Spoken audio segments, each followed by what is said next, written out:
kabar hari ini?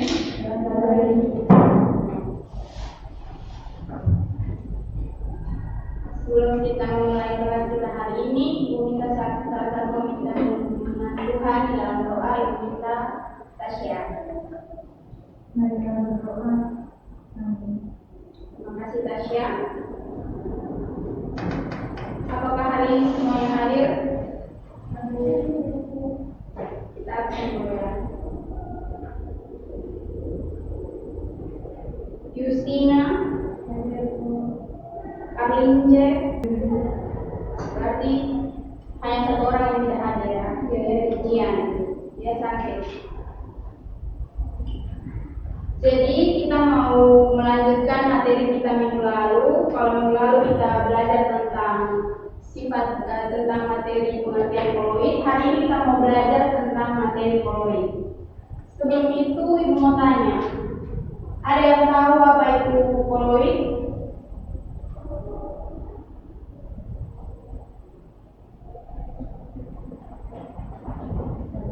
Ya, silakan Rizka, apa itu koloid? Koloid adalah campuran hidrogen antara dua zat atau lebih, di mana berpusat berukuran 1/1000 nanometer tersebar merata atau terdispersi dalam medium air. Ya, jadi betul. Koloid itu adalah sifat atau campuran heterogen yang terdiri dari dua zat atau lebih zat yang berukuran 1-100 nanometer. Jadi sebentar kita akan melakukan praktikum mengenai sifat dari koloid. Materinya sudah saya kirim ke grup, kalian bisa baca. Kemudian hari ini kita mau belajar tentang sifat-sifat dari koloid. Sifat-sifat dari koloid itu ada 6. Di situ ada yang pertama ada efek tinggal, yaitu penghamburan cahaya oleh partikel koloid sehingga berkas cahayanya tampak jelas.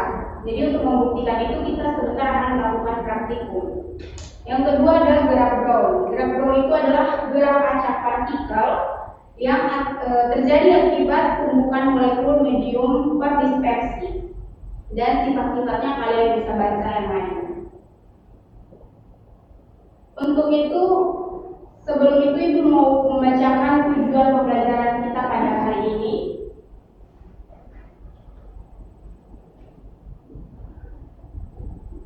Yang pertama itu mengidentifikasi efek tinggal pada koloid.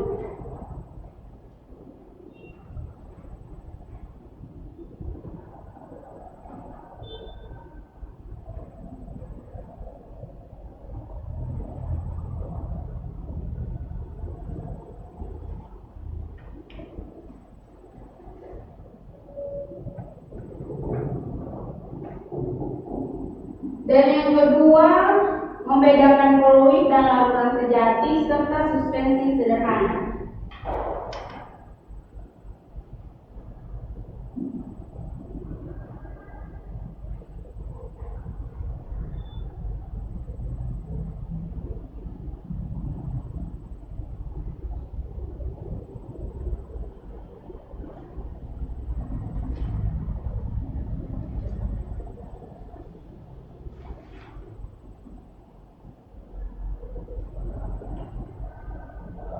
Dan yang ketiga, menjelaskan kestabilan sistem koloid sederhana.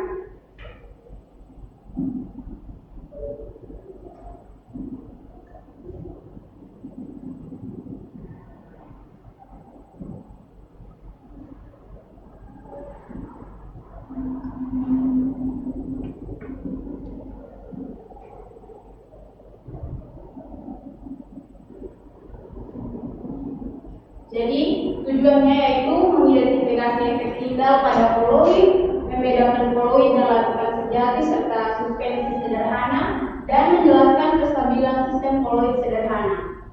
Jadi koloid itu sifatnya ada 6. Di situ di materi yang sudah saya kirimkan sudah ada. Kalian bisa baca. Untuk itu kita akan melakukan praktikum. Baik, kalian sudah dapat pelajarannya masing-masing. Silakan dibaca prosedurnya yang sudah saya kirimkan dan ini LKPD.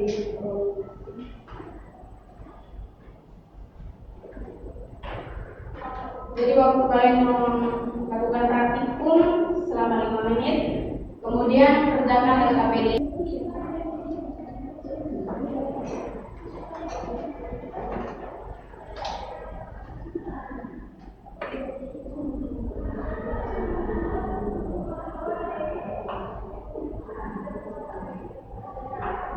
Silakan kerjakan.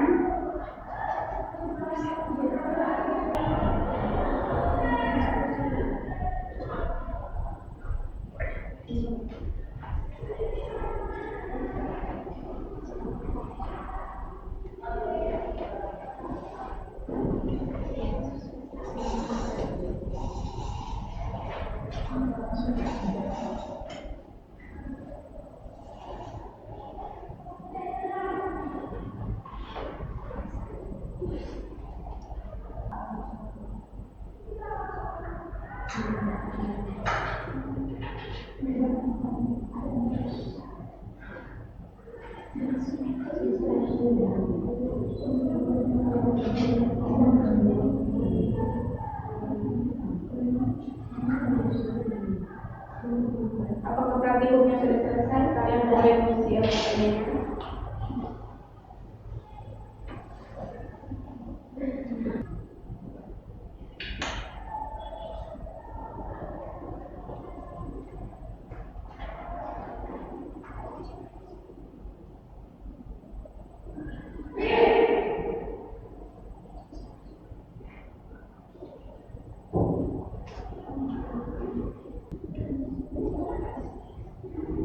Baik, kelompoknya Arince boleh maju kalau sudah selesai untuk mempresentasikan. Silakan. Teman-teman yang lain boleh memperhatikan.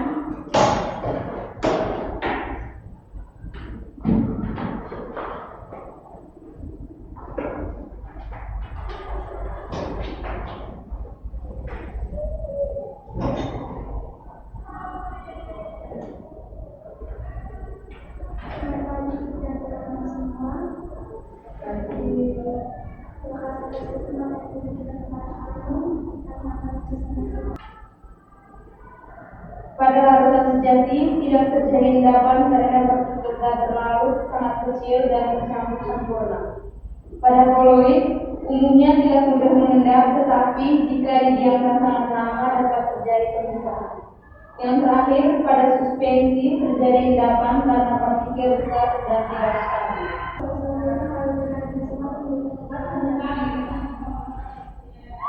Silakan dari kelompok yang mau bertanya.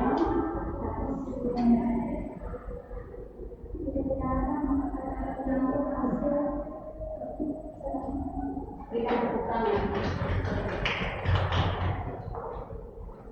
Silakan kelompok 2. Diberikan kepada kami. Sekarang kami mempresentasikan hasil dari pengamatan yang telah kami amati. Pada materi harus silakan. Baik, ini jawaban dari yang pertama, air dalam susu merupakan efek tinggal dan ada. Yang kedua, air dan santan merupakan efek tinggal dan ada. Yang ketiga, air dan gula yaitu determinan dan tidak merupakan efek tinggal dan ada. Di sini ada pertanyaan di mana pertama yang kedua campuran mana yang menunjukkan efek tinggal? Campuran susu dan santan. Susu dan santan merupakan efek tinggal. Yang di mana ketika senter disolot ke arah susu atau santan berkasaya akan berjalan melewati cairan tersebut karena lemak atau minyak tidak dispersi dengan ukuran 1-1,5 mm mengumpulkan cahaya tersebut. Yang kedua. Baik, Alin saat menjawab pertanyaan dari Alin, apa ciri lautan sejati sehingga lautan gula termasuk lautan sejati. Di sini, sesuatu campuran disebut sebagai lautan sejati jika memenuhi kriteria tertentu yang menunjukkan bahwa zat larut telah menyatu sempurna dengan pelarutnya. Jadi di sini kenapa lautan dua disebut sebagai lautan sejati? Yang pertama itu homogen atau sama-sama, tidak ada batas yang jelas antara gula dan air. Dan yang kedua, ukuran partikel yang sangat kecil. Partikel gula yang terlarut berukuran kurang dari 1 nanometer. Yang ketiga, bersifat stabil atau tidak mengendap. Dan yang keempat, peninggian arus cahaya. Dan yang kelima, tidak dapat disaring. Dengan penjelasan dari kami, Gimana Mas?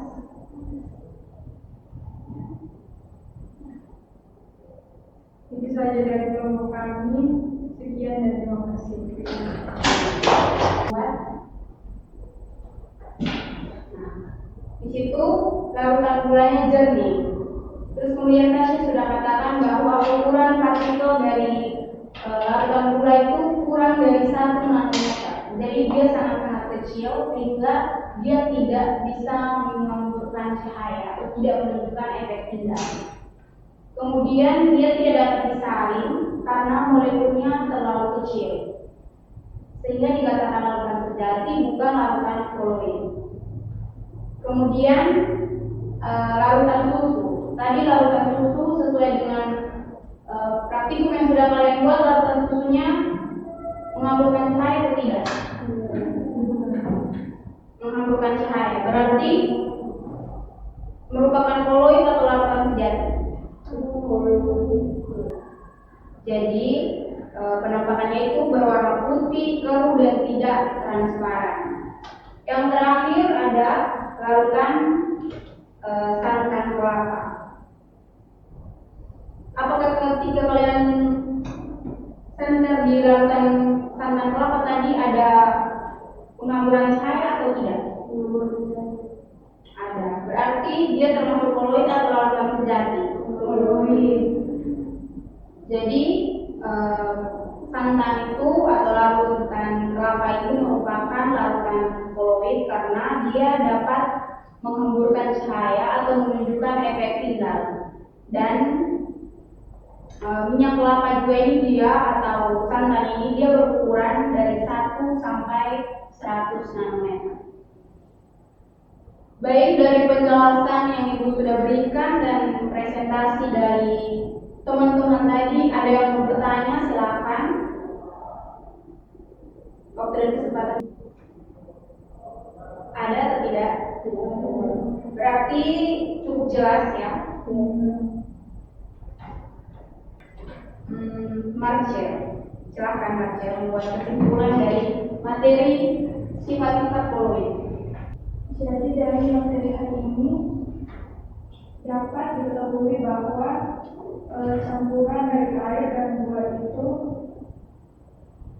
tidak dapat memberikan efek tinggal, sedangkan dari campuran air dan susu itu memberikan efek tinggal. Bukan Marcel.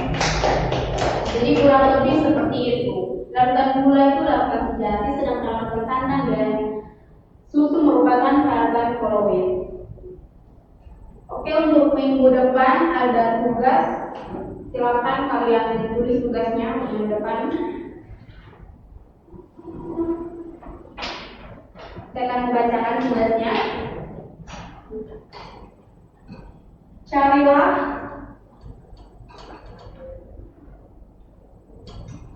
contoh larutan koloid di kehidupan sehari-hari yang dapat kamu temui.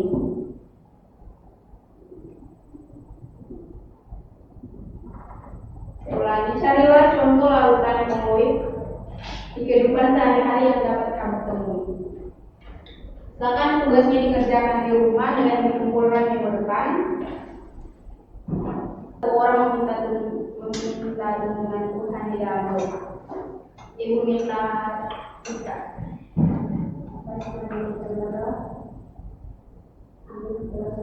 Terima kasih Priska. Jadi materi kita sudah selesai atau sudah selesai. Sampai ketemu minggu depan dan jangan lupa untuk kerjakan tugasnya. Terima kasih ya semua.